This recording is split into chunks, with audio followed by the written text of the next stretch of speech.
The Birth of the Modern. World Society, 1815 to 1830. By Paul Johnson.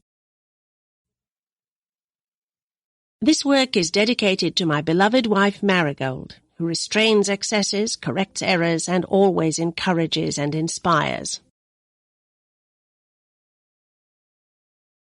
Preface. The title of this book requires some explanation. I present the 15 years, 1815 to 30, as those during which the matrix of the modern world was largely formed. Some may find this choice surprising. They might point instead to the decade of the 1780s as decisive, when the British economy was the first to achieve self-sustaining industrial growth, and the French Revolution began the process of sweeping away the Ancien Régime. It is true that modernity was conceived in the 1780s, but the actual birth, delayed by the long destructive gestation period formed by the Napoleonic Wars, could begin in full measure only when peace came and the immense new resources in finance, management, science and technology which were now available could be put to constructive purposes. That is what I describe in my book. The post-war years saw great and rapid changes in Britain and continental Europe, and still more fundamental ones elsewhere.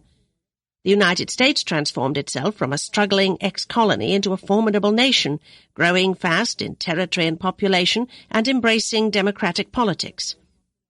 Russia, too, was expanding fast, and at the same time was developing the fatal fissures in her society which were to engulf her in the immense tragedies of the 20th century.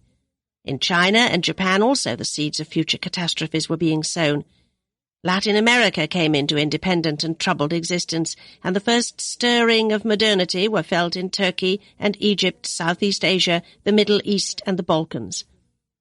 In India, the British were moving deeper into the subcontinent and beginning to modernize it. They were breaking out of their coastal enclaves in South Africa and Australia and striking inland.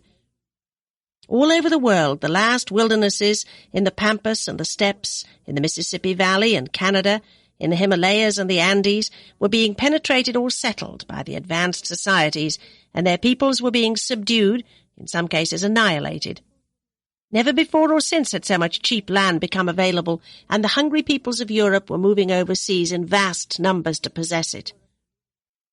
These political, economic, and demographic changes, all without precedent in their scale and future significance, were accompanied by powerful new currents in music and painting, literature and philosophy, some ennobling and refreshing, some sinister. The book attempts to show how deeply painters, musicians, and writers were involved in the great events of these years. I have tried throughout not to